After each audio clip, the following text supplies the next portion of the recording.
Hi hello guys, स्वागत आहे तुमचं परत एकदा नवीन ब्लॉगमध्ये. तर इथं बघू शकता भरपूर असं ऊन झालेलं आहे आणि उन्हामध्ये बघू शकता आरवी कशी खेळतीये सायकल. तर अजिबात ऐकायचं नाव घेत नाही. तुम्हीच समजून सांगा हिला कमेंटमध्ये. तर इथं बघू शकता आमच्या रिलेटिव्हमध्ये वर्षश्राद्ध होतं आजींचं. तर वर्षश्राद्धाला आलेलो आम्ही आणि त्यांची इथं पूजा वगैरे केलेली आणि त्याच्यानंतर मग इथं जेवण वगैरे चाललेलं आणि तिथं पण आरवी जेवायला बसली कारण तिला बुंदी फार आवडते. तर तिने पण मस्त जेवण असं केलं. त्याच्यानंतर मग आम्ही आमच्या टेरेसवर थोडंसं गप्पा गोष्टी करत होतो ना. तर मला आरवी सांगत होती असं तसं. तर बघू शकता कशी चिप्स खाते पण द्यायचं काही नाव घे नाही ती. तर जाऊ दे, ह्या गोष्टी चालायच्याच असतात. आणि ब्लॉग तुम्ही कंटिन्यू बघा आणि आम्ही पण आता या ब्लॉगमध्ये मस्त इंटरेस्टिंग असं तुम्हाला इथं बघायला मिळणार आहे. सो ब्लॉग कंटिन्यू पहा.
तर इथं बघा आरवी बाहेर जायचं करत असते सारखं.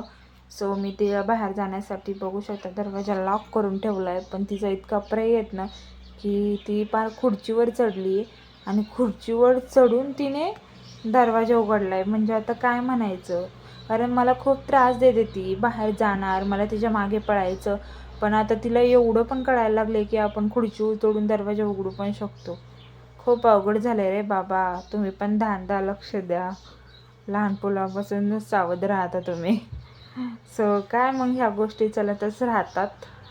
सो मस्त असं तिने बघू शकता दार उघडले आणि मी तिला कसं बसं घरी आणून मग तिला मस्त असं चहा आणि बिस्किट खायला दिले. सो आजच्यासाठी एवढाच. ब्लॉग आवडला असेल तर लाईक करा, शेअर करा, सबस्क्राईब करा. आणि खूप कठीण असतं लहान मुलांना सांभाळायचं.